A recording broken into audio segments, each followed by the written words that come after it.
What is good, family? Welcome back to another Black Sheep Tea House podcast. I am your host, Saint D'Angelo, and I have this amazing person beside me. She's one of my favorite photographers. She flew all the way in from Germany to Los Angeles, and I have the honor of interviewing her, and most importantly, just sitting and serving her tea, getting to know her, and getting to see how her journey has not only impacted others, but is currently and forever will be impacting herself. And I'll let her do the honors of introducing herself. So, how are you and who are you? I'm very good, thank you so much. I'm Svenja Ava from Germany.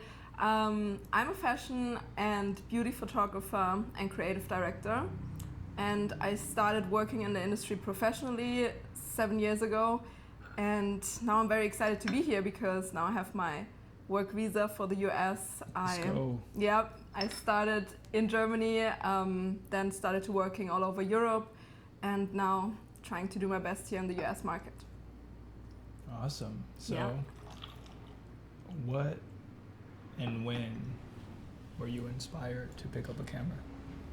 13 years old. Mm-hmm. I just remember that I went to the store and bought a semi-professional camera. You remember which one it was? Yeah, it was a Sony Alpha 200, and I bought a kit lens with it and a macro lens, and then I started to photograph my sister, my friends, myself, which was very uncommon at that time. You know, everyone takes selfies now, but when I was 13, that wasn't a thing. It was a rarity to have a camera. Yeah, it was people at school were like, okay, what the fuck is she doing? Right? Yeah. So I was always the girl with the camera. And then at some point when I graduated from high school, I was like, okay, I need to be more also in the designer scene. I want to study something design related. So I did that. And then after studying design, I was also working in advertising agencies, and I was always like, damn, I want to be on set with the photographers that we book. So after doing that for a while, I decided to be my own boss and this was freelancing for. I'm sorry? This was all at 13 years No. old? Okay, so you went from 13 to when you graduated college and opened up your first Fortune 500 company. Right, exactly. With 18, 19, I graduated, and then I studied when I was 21 till 24. Okay. And then I started freelancing at 25, I think. Yeah. Amazing. Yeah. So, I actually remember those days because I also started doing. I wasn't a photographer at that age because obviously I couldn't afford a camera, but I was always that person taking pictures on my phone, making those memories, and I would always remember people talking about my ego because I always captured photos, but it was just something different that the photography, although I didn't even know about as photography back in the days, but the memories that were captured in those photos were a thing. I would have caches of yearly albums of things that I photographed, and then photography kind of came after the first passion of being fashion. So in that state, have you always went back to that 13-year-old girl if you ever run into those walls of is photography actually for me? So when I studied design and worked in advertising agencies, I loved it, and I don't want to miss it in my life because it, taught me so much, and it helps me so much being a photographer, knowing about compositions, color schemes, etc.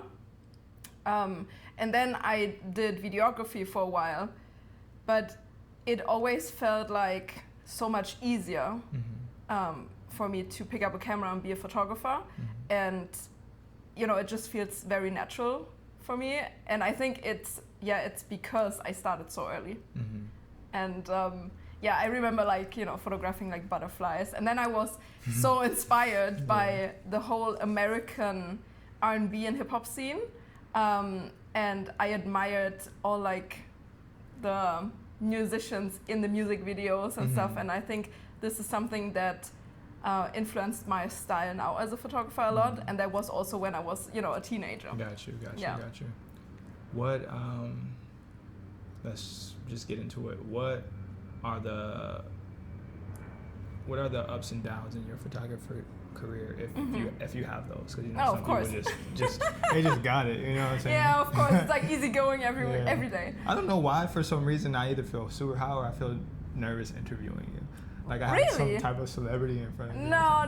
All good. I'm like a professional and I'm like slipping over my words and everything. So. No. Okay. Ups and downs. Oh, there's so many, I think, because it's not only about like taking photos. It's about who you are, who you want to work with, where you want to go as like a person, as a professional. Do I want to just work B2B? Where I'm coming from, and then I, started to work with celebrities and artists, and that's like a whole different thing. So I think it was like from a personal journey, a lot of learnings when I started to work with celebrities, because everyone is so different, and you want to make everyone happy, but you also want to make yourself happy. Absolutely. So that's different from working with brands. Of course, that's also like, demanding in some ways. But for me, like after the first fashion week, for example, I was just crying on the train. Yeah. Because it was mentally so exhausting. You are 2 weeks. I was in Milan first for a week, and then in Paris, and was my very first fashion week, so I didn't know what to expect. And I was just like, it was so much. You're in a rush, you're under pressure, you have to deliver on point everything every day. Run and gun, for sure. So that was hard, but you get used to it and you learn. Yeah, absolutely. Yeah. How about you? What are yours? I mean, I'm a photographer too, so it's very similar, and it's interesting having a conversation with someone that also is very similar to me, because I kind of feel like I know the answers, but with it being a podcast and you also being from an entire different country, I could just imagine the different tools or like reasons why you aspire to be great, and the outlook you get by being in Hollywood, working with these celebrities, because celebrities in Germany are completely different than American celebrities, and celebrities may come from LA and go to Paris, and then they don't get no type of clout because people don't know them there. So I think for me, the biggest thing that I take from, for one, working with celebrity clientele, because that's what got me to stay in LA, is that I had to always make sure that I remembered who I was before that, because for one, ego could kick in, or people pleasing could kick in, and we'll kind of just completely disqualify our morals and our standards to serve these people because they have a higher representation. But then I have to look at myself, or I've always looked at myself as that, and I just decided that I didn't want that fame. So when I walk into these rooms and have these conversations with these high-level people, it's because the only difference is they're just high-level and they work their asses off consistently, and it separates them from the people who don't work their ass off. So I always look at them just as another person that I could either, sit at the table with, or that I could, in a sense, get some mentoring from. So when I walk into these rooms, I treat them the same way that I would treat my regular day one clients, where maybe it's somebody who has a baby shower and they want to book me for a photo shoot. I don't treat that client different than I treat the celebrity client. If anything, I treat that client better, because the celebrities sometimes expect more because of who they are. And I'm like, nah, I'm good on that. So we gonna work or we not gonna work, you understand? But with us having this access, because a lot of people don't have this access, it makes us extremely blessed, right? And so in this process of, let's say this, because I feel like if I feel this way, maybe you do, and if not, you can correct me, but being someone who has a following and being someone who has the opportunity to work consistently with great people, because energy matches, right?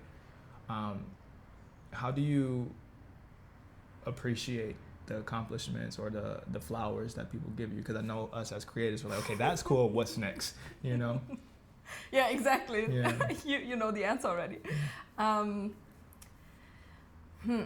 So I used to be harsh on myself. I'm still sometimes, but I'm trying to be like, I try to really see what I'm doing here, and I have the feeling the more feedback I get from people,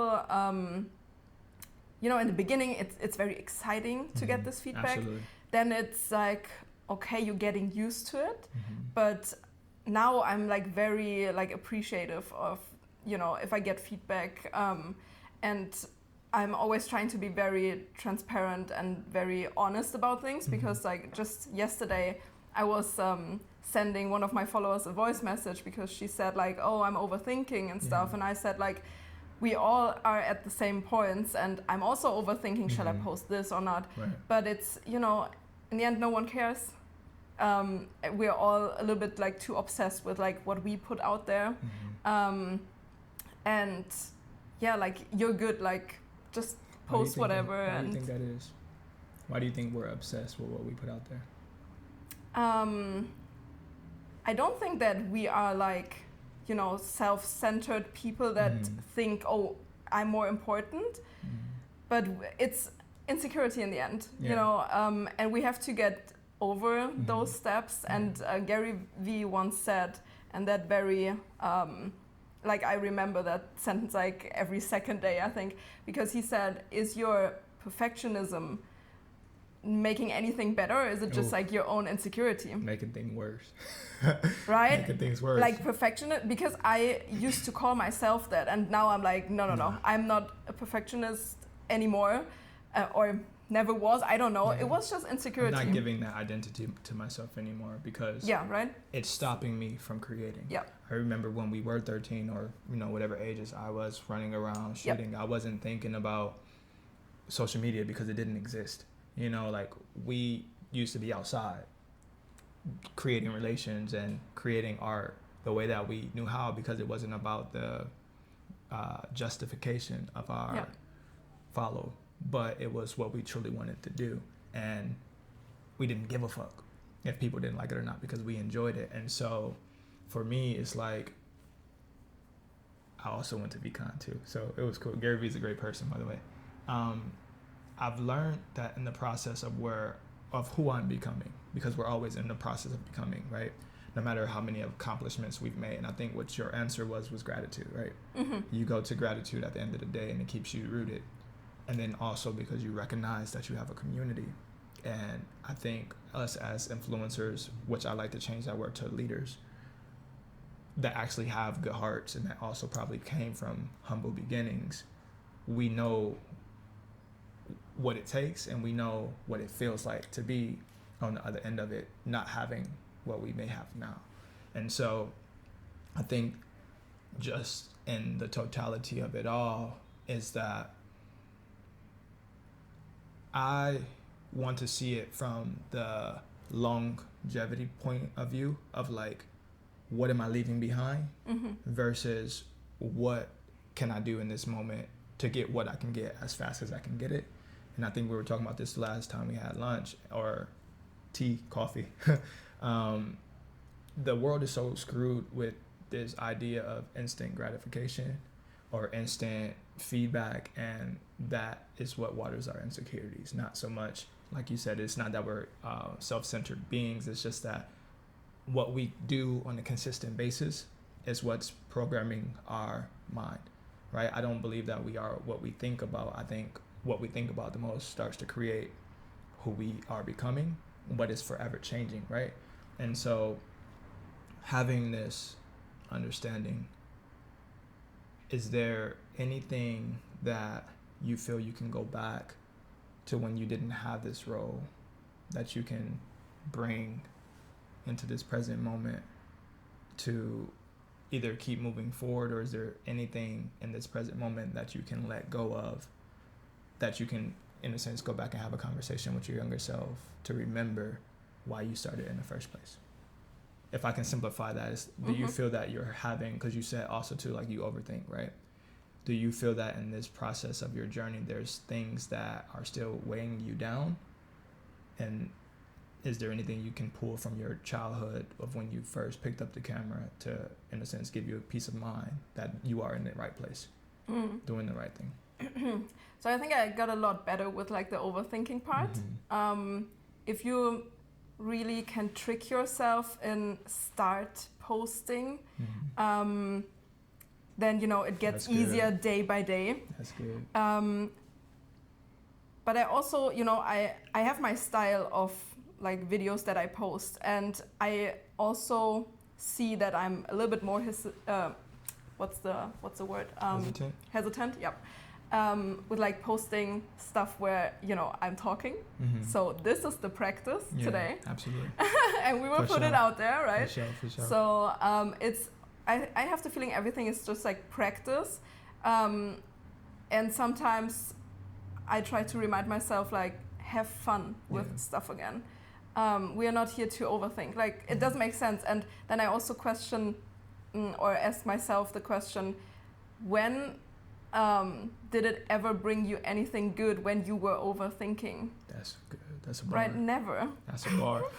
Can you say that again for the people that wasn't listening? So when was there ever a moment when you were overthinking that after that you know, accomplished something through it, or it made feel you better or whatever?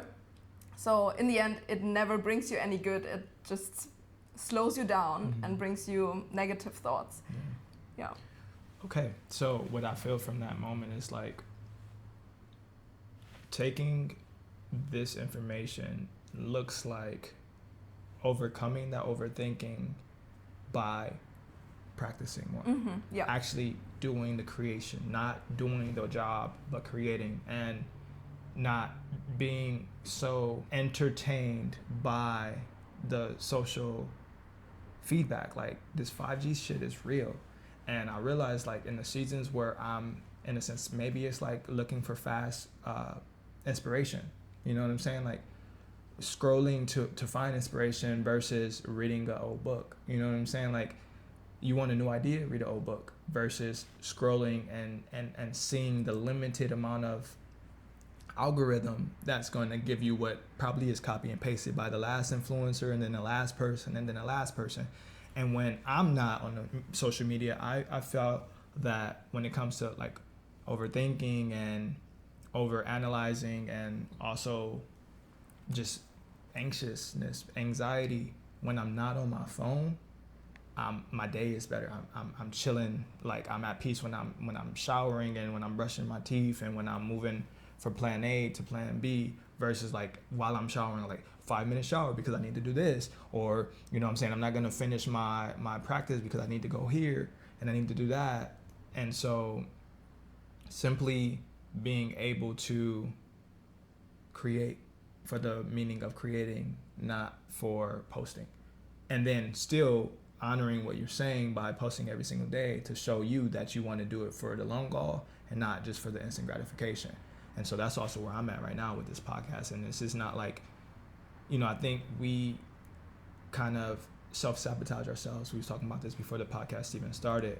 And there's things in my mind that's right now telling me like, maybe you shouldn't say this, or maybe you shouldn't say that, because it's not going to come off as your perfect self. But I would rather say something that I can learn from after watching this podcast versus not doing this podcast at all. Yeah. Right? Yeah. And so... No, I think there's like a beauty in being like honest. That's also what I'm learning. Like, you know, when you get older, like or for myself, like I had to learn how to be more vulnerable in situations. And I also find joy in being very honest. But that's just like step by step, right? What practices, if any, are helping you to be more vulnerable? Vulnerable. I think it's like talking to my friends more and seeing how they deal with things. Because I think it's all about like how you grew up, of course, and past traumas. Yeah, so I had like the best childhood, but there are also things that, you know, others like of my friends and people that I trust. Yeah. Okay.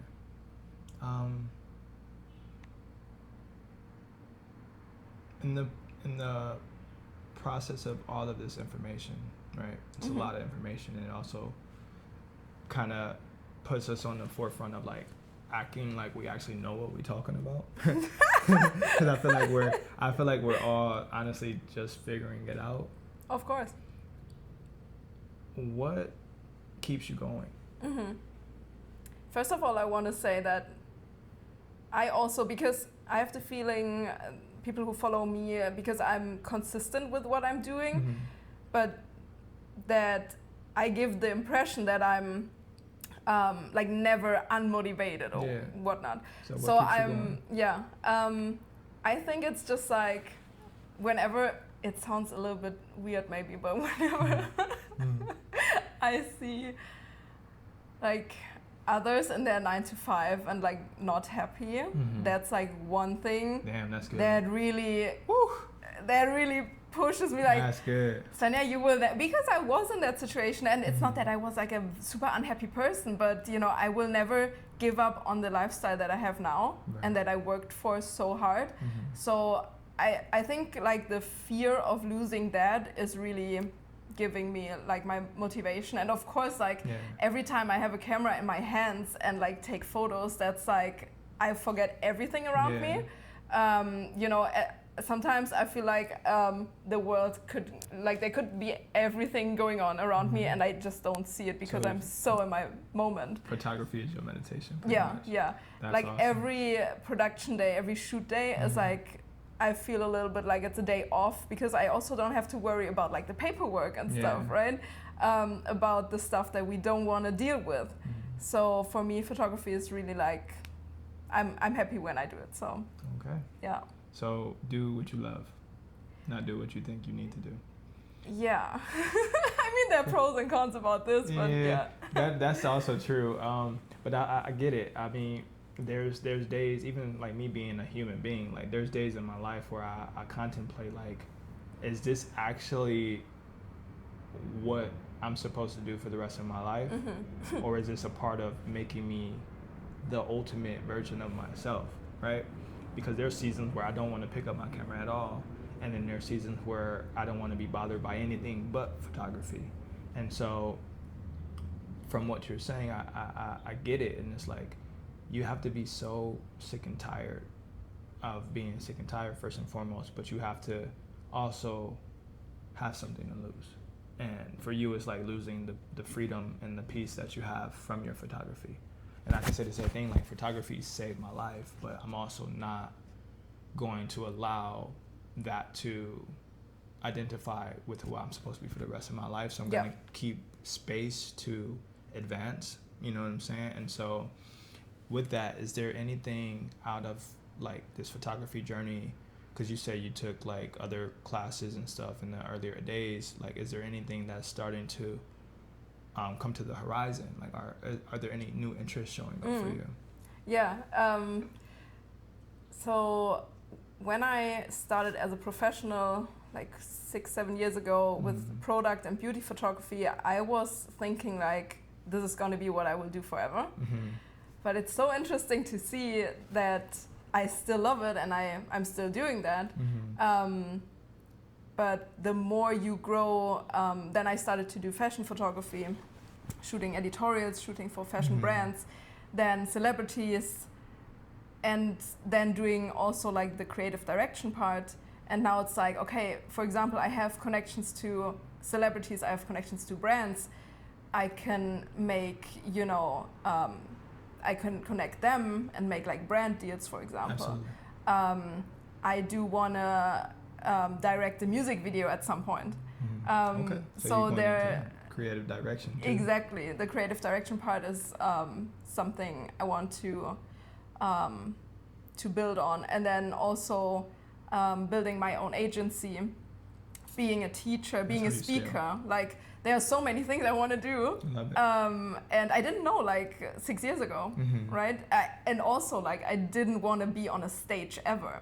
I hated everything that was like putting a spotlight on me. Yeah. But now I'm like, okay, I recently was a speaker at Rist and Brown University, and I enjoyed it. Nice.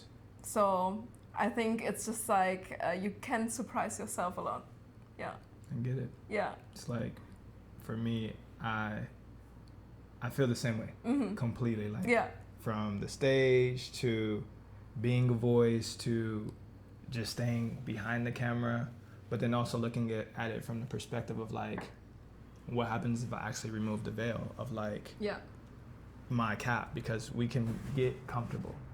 We can become very comfortable doing one thing very, very well. Yes. You know what I'm saying? But then that's kind of like what we identify with in completion. So for the viewer, because there's a million photographers and inspiring photographers that watch you, what is something that you would say for a person who feels that they don't have the right resources or they're not in the right location to, in a sense, have celebrity contacts? Yeah. I recently had someone reaching out to me asking exactly this. And I have to say, maybe that motivates. I'm coming from a town in Germany with like 100,000 citizens. So it's like, that's what I'm asking. It's not big. Yeah, that's what I'm asking. Yeah, and there's not a lot of inspiration. But luckily I had MTV back then. Yeah. I was watching a lot of R&B music videos, hip hop, etc. And that inspired me. And then I moved to London when I was like 20. And that was for the first time like, okay, living like in a big city, getting all this inspiration. But I think like you have your phone, you can get all the inspiration you need online. And then also like, I think there's also inspiration in nature. Yeah. Like when I go for a walk now, like, right? I get like the best ideas now when I go for a walk in the nature, or, you know, I'm on the beach or wherever. So I think it's not like limiting you at all. You don't need to be at a certain place, but you, of course, at some point, if you want to do something like Fashion Week, for example, you have to go there. You have to be in Paris or in Milan or wherever, and be available, because no celebrity, if you're not known in the scene, will fly you in. Like, for sure. Hi, Daniel, do you want to come to Paris? No. For sure. Yeah, but other than that, like, you can make it from everywhere because of social media. So take advantage of it. Like, you can post every day 10 videos sitting in Alaska or wherever. Right? That's crazy. Yeah, I be seeing it too. I was like, how is this person? I'm like, where are you actually living at? Like, how are you viral right now? Like, what are you doing? And it is that, like, some people are posting 10 times a day because their aspiration and their dream is much bigger than their present moment. And some people who have this ego sitting on their shoulders, like, bro, you bad, you the one, like, you the best, but you're not doing the work. It's like, that's a delusion. So I think we're all a little bit delusional. No, facts. Yeah. Facts. And maybe we should drink some tea. Yes. On this tea podcast. To get a little bit warmer. Hot, yeah. Right? It's like I ate a hot chili pepper or something coming on this interview. So what is your, did you have this year any moment where you were like super inspired and super motivated, or the opposite? That's an interesting question for me. If I could think of where I'm at right now and why I got to this point, I would say that the last 3 years of my life have been the most uncertain because I have been moving around the globe. I don't need to keep saying it, but like from Bali to Africa, back to LA after leaving LA, in a sense, searching for myself. And then also my reconnection to God. I think that midlife, you could call it, some people call it a midlife crisis. I would call it more of like a rediscovery of self. Just like really locking back into my morals before I got ahead of myself, before the gratification of like what I do as an artist kicked in. You know what I'm saying? Like being in one place and having a huge support system, and then going to another country and having a huge support system, to leaving them all again. Like leaving LA, I left everybody that I was connected with, and then coming back, it kind of felt like all of those people that I was connected with kind of are no longer in my reality. And the internal side of me would be like, why are you here? Like, why did you come back? You're all alone. Like the self-sabotage, right? But then at the same time, when I listen to what I'm praying for in the wee hours of the night, when I'm not on social media, when I'm just with myself, the things that I'm asking for are showing up. So new people are showing up with similar morals as me. And so not so much of like not being inspired, but really just discovering what it is that I'm actually being called higher to do. Because as our inspiration, or not our inspiration, but as our influence grows, that requires us to also grow. Like I can't have a huge community of people who look for advice when I'm not actually doing the advice, right? And so this season, I would say, has just been a process of becoming for me, because I've been, in a sense, watering my recent marriage after already have been married prior, like going through a divorce and never deciding that I ever wanted to be married again, to actually being married again, and having that identity of like, is this who I'm becoming? Like, am I actually in a space to admit that I was wrong? You know what I'm saying? Was those years of my life running from this a waste of time, or was it actually just me being a human being, and am I accepting of that? And so now, being in this present moment where my wife is traveling abroad and I have this 3-month gap to just spend time with myself, it really shows me that I'm doing exactly what I want to do. Yeah. Like I have the influence for music, I have the influence for photography. I can be out in Hollywood shooting with celebrities. I could be out making songs with other artists and rappers, or I could be watering myself by watering you and watering the community, and also building community by having great people like yourself in my personal space. I'm learning that I'm an introvert. Oh, wow. But I have an extrovert responsibility. Yeah, you get me? I totally feel that. Yeah. And I did recently, just like 2 weeks ago with a friend, like a test, personality-wise. Mm-hmm. And it said... personality test. Yeah. And he said, Svenja, I think you're 40% introvert and 60% extrovert. And the test was exactly this result. And I feel that because... I'm an outgoing person. I like to interact with a lot of people, but then I also need my me time. Yeah. And I think that's like very important. Yeah. But as a creative, you have to get out of your comfort zone. You have to network. Like that's the business. Exactly. Like, yeah. And so I guess that's my biggest pushback. I think it's important that we have things that challenge us to make us actually overcome that comfort. Because I feel like comfort is destruction all the way. Like I lived in Bali and I had the best life and it was paradise for me, but it wasn't paradise for anybody else. And for me, that wasn't real. It was just like it's like having all of the secrets to life and you just hide in a cave and you keep it to yourself. And so getting back to the real world, because like living there is like 5th, 6th dimension, because you're always on a high, paradise, the jungle, real food, real fruits, right? And then coming back to what some people call the matrix, where it's like we hustling and bustling and all of my friends are working 24/7 while I'm in the garden meditating. It's just like, why?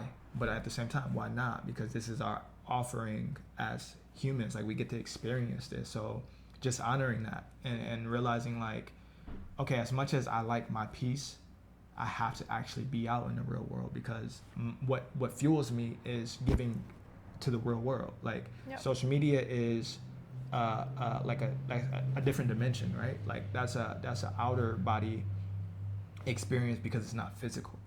So it's the same thing with me and you. It's like, how is your relationship? This is a question. How is your relationship with your internal self versus your physical creative self and the active, like, are you two different people or are you the same person? I would say I'm the same person, but you have to overcome your ego. Like everyone has an ego, right? That's just a part of it. Yeah. And you have to overcome like your own opinion sometimes because, for example, social media, if you want to go viral, use trends that are there, right? And sometimes the trend is maybe not what I would... It's going against your morals. Yeah, or like something that, you know, is like my aesthetic or whatever. You know, recently I posted like this video. You know, there was a trend with all of these like fail videos or whatever. So I used a video of a donkey falling over a fence. I understand. Right? Would I ever film something like this or find that like appealing on my feed? Right. No, but it works. Yeah. And this is like... That's a good sometimes you have to overcome things that are not, like in your head are not right to get to the next level. And that's something I'm learning. But in the end, I feel like I'm never like, oh, there's a camera and I have to act like super different Superstar. Or so. Like, Superstar. No. Also like... sunglasses. Yeah, no.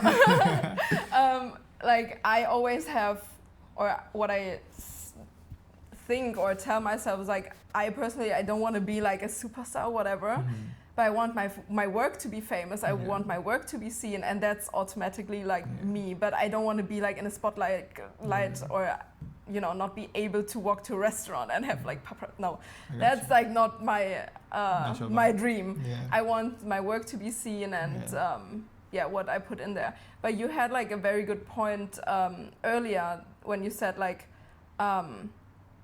you changed your mind about things, and that's something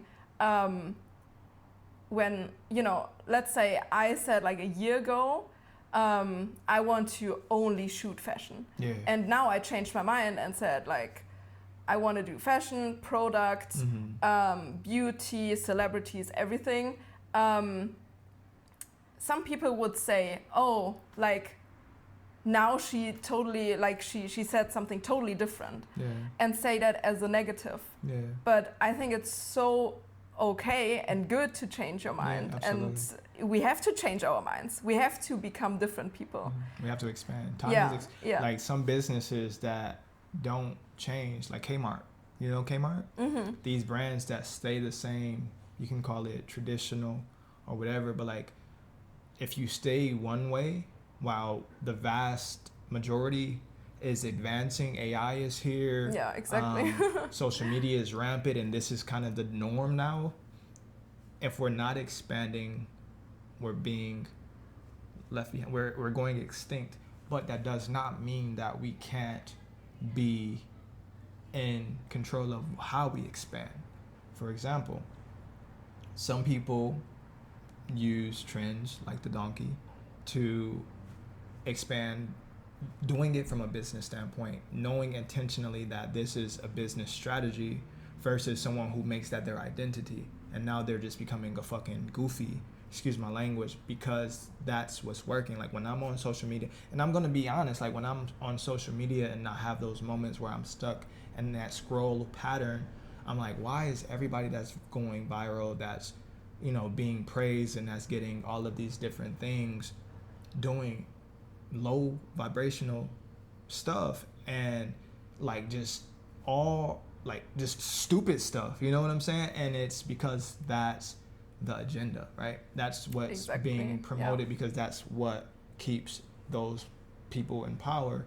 But there are also some like when you point into the direction of where you want to go and you lock in on that and you remove the distractions, you can see like now all my feed shows is like high level podcasts and like great leaders, and got invited to VCon by just being around great people and seeing what's possible on that side of things. Like, okay, I don't necessarily need to be a guru or a monk, but because I want the world to be a better place, and because every single day when I look at myself in the mirror, I'm like, I can judge myself based off of my physicality, how I look, how I dress, what my social handle is, and how many followers I have, or I can be in that platform the way that I am in real life, when I'm genuinely listening to people and giving them advice, because that's just who I am.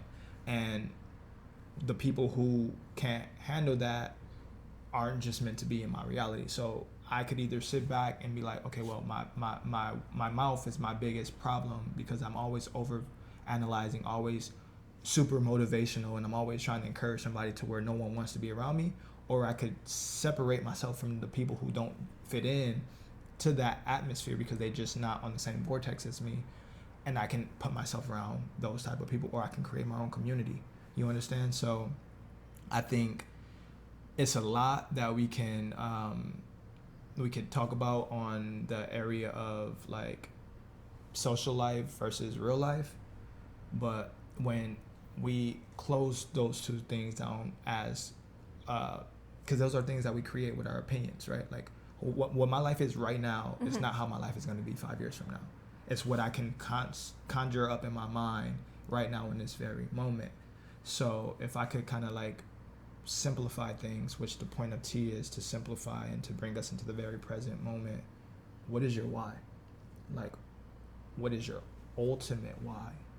Not what you get paid, not who your friend group is, not what you're known for. What is your why in this thing called life? I don't think I have a clear answer for that. That's awesome too. Yeah. Honesty. You also said you're an honest person, and I think that's beautiful. You're not the first person who responded like that either. Yeah. But so I think photography just brings me brings me a lot of different situations I never thought I would be in. And the feedback I get from people who follow me is saying, like, I'm not into photography, but I follow you because I find you inspiring in what you're doing. Absolutely. And that's like, for me, the biggest compliment, to be someone who inspires just like one person, right? To be creative, or like, making more out of situations in their life. So for me, it's still a little bit like, it's weird to say for me, like, I'm an inspiration for someone, that's like my purpose in life. But having people around me who are interested in what I'm doing and then learning from that is like a nice purpose. Gotcha. But other than that, I don't know, like I didn't think about it too much yet. Yeah, because I'm still in that. You're just in the flow of life. I'm still in that position. Like, also, I think a lot of people who follow me think like I'm at like 90% in my career or whatever. I'm at like 10.5. I say, you know what? I say that since like 2 years. I'm at 10%. Yeah, see, I'm locked in with you. Yeah, because like there's so much more to do. But I understand it, because when I was starting, like let's say like 6-7 years ago, and I would have seen my Instagram now, I would be like, yeah, that's all I want as a photographer. But no. Yeah. That's awesome. Yeah, I feel like agreeing with you is like everything that I've ever dreamed of accomplishing, I accomplished very early, which shows me that my mind is very limited.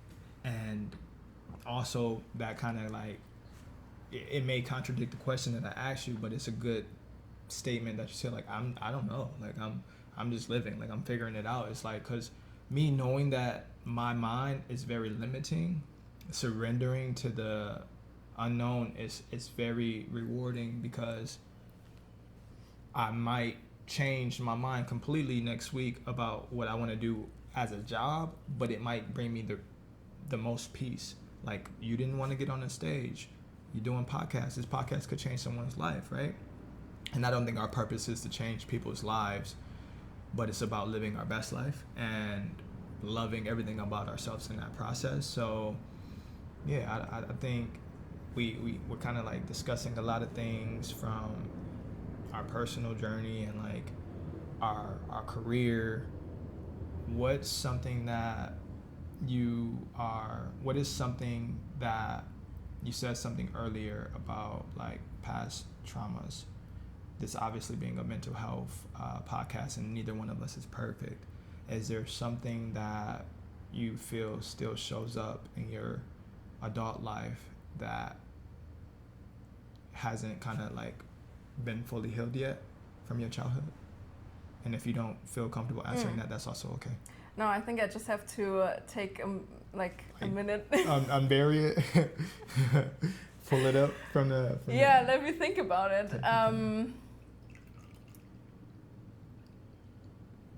I think there's this part of like a people pleaser, which is in personal life and then also in business it shows, right? But to be successful, you can't be a people pleaser at some point anymore. So I think that's what I also meant with like I'm beginning to enjoying being honest, because I was more like avoiding confrontation and avoiding uncomfortable situations, and you know that puts me in a position where I'm in like a, how do you say, like I'm the more tiny person, you know, if there's someone who likes to argue and is like a very strong personality, strong character, then you just have to stand up for yourself at some point. Absolutely. So this is something that, I really had to learn, like still being nice and polite. Yeah, I was just going to say that. You don't have to say... No. Being a good person doesn't mean you have to be a people pleaser. Yeah, exactly. Yeah, standing up for myself, saying what, you know, my opinion is on things, and what my expectations are as well. And in so many situations just this year, it helped me so much. And, you know, also like if you're not coming of a place of like fear that you're missing out on something, or if like a simple example would be a client from Germany asked like, okay, can we do the shoot in August? And I said like, I'm traveling. So they adjusted their timetable when like the old Svenja would have been like, oh yeah, I can come fly back, you know, out of the fear that they wouldn't book me and I would miss out of a job or whatever. But the same like in personal life, where it comes to, you know, meeting new people or dating or whatever, just, you know, say what you feel and don't be afraid of pissing someone off. So how is... in a polite way. On another note, how is your date life? Oh. for the men that's watching, or for the women that's watching, I don't know. They told me, they just texted me and told me to ask you. No. Yeah, for sure. No, you said no filters. Yeah, no, it's all good. I'm single for a few years, so I really focused on my career. But I'm, you know, open-minded. I'm not like desperate, like I need to find someone, because I think that's bullshit. Like you can't force anything. But I'm very open-minded for, you know, getting to know new people, and so yeah, that's like the simple answer to that. Heard it, but so let me ask you this: are you the same person in a relationship and out of a relationship? Especially after you just talked about the people-pleasing thing. Yeah. That's tricky to answer, because like my last relationship ended like almost like, when was that? Yeah, 5.5 years ago. So I was a completely different person back then. Sure. I try to stay as true to myself as I am now, but I also know like if I like someone, of course, you know, you adjust a little bit. But I think what you're doing right now, for example, like taking time off from your partner, like it's so essential. And I think it also comes with my lifestyle, because I'm also traveling for work. So I think that's the most important, to have time off and then feeling like the excitement to see each other again. Absolutely. Yeah. It's interesting because like, also talking about like upbringing and stuff, I'm not used to that. So having the luxury of being a traveler and also finding my person while traveling it gave me the grit, meaning like it gave me the anchor that I needed to be okay with that. But like my upbringing is like, you think you leaving me like that codependency attachment situation of like thinking because you're with someone that you own that person is massive in the world. So obviously you saying like being adjustable is it's okay in relationships, but like the codependent aspect of things is like that's what's happening all day every day, especially here in America. Like the world outside of America is completely different in the dating life. I've experienced it, but in this 5-year separation, because I've also, after my first divorce, I was separated from women for 5 years. I was celibate, and I had to spend time with I had to be in a relationship with myself, right? And so for the people who may be in that space right now where they're like, in a sense, probably beating themselves up because they're not finding that person and they're searching and searching and searching, or for the person that's in a relationship that knows damn well that is critical for them to get out of that relationship, but they're identifying who they are by being in that relationship. Is there any advice that you would give to them being happy with where you are right now? Yeah, I mean, you're always surrounded by people who are in relationships and are not. And I find it interesting to see there are always like the same patterns. And also I have the feeling for women, like they know within the relationship when it's like, you know, not working out anymore, but it's hard for them to get out of it. But when they do, then it's like a relief.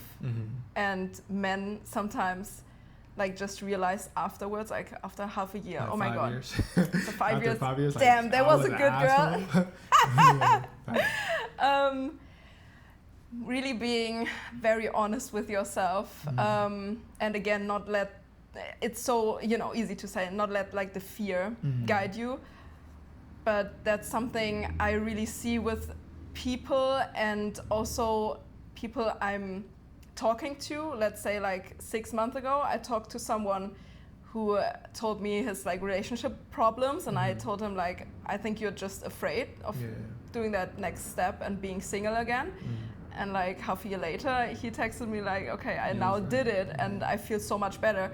So you know, everyone needs time to process, but sometimes I see that people are just like too long in the same situation and are too deep in the sand. Just afraid, yeah. So I think now like I can really trust my gut feeling, and I feel like if anything is like off and I shouldn't do, then you know. Narcissistic energy. Yeah. Got it. Okay. Is there anything that you feel in this moment with all that we've discussed that you would like to give, say, express to the audience, to me, to yourself, or no? That we haven't touched on? Yeah. I think it's a simple one, but with your, like, you're always safe with yourself, and you're fine. Like, you know, I'm sometimes I see like the big mountain and not like the little steps, and getting overwhelmed by all the things I need to do, I have to do, I want to do. But in the end, like, you know, everything is good. Yeah. Everything we is forget good. that. Everything we forget is that. good. We have like, you know, we have clean water here, we have food, we have a blanket, a bed, and yeah, just appreciate that more. Be grateful. Yeah, yeah. Cheers. Cheers. To that. Is there something you want to say? Yeah, actually, you just said we have water, and from my understanding, you only, outside of this tea, because I'm kind of like forcing you to drink it, not forcing, but encouraging you. Yeah, it's healthy. You only drink water? Yeah. How? Why? When? Okay, so that's coming from like a, how do you say, a health condition. Okay. So at some point I had like problems like with my stomach, and I was feeling bad every day. So I went to a doctor. Luckily, there was a good one. So he said, go on a diet for like 6 weeks of just like raw food and no sugar, no, you know, a lot of oils, etc. And just drink still water. So I did that for 6 weeks. I felt so much better. And then I could eat again whatever I wanted, but I stick to the still water. And I also didn't drink any alcohol for like 6-7 years. Now I drink like 3-4 times a year maybe. Like just when like alcohol? Yeah, okay. Like a white wine when I feel like it, that's okay. Like at VCon recently I had 1 glass of white wine. Nice. But other than that, I don't know. I don't crave anything else. Have those temptations. No. Cool. I find like everything that's like sugary and drinks, it's like, oh, I don't like it. Okay, cool.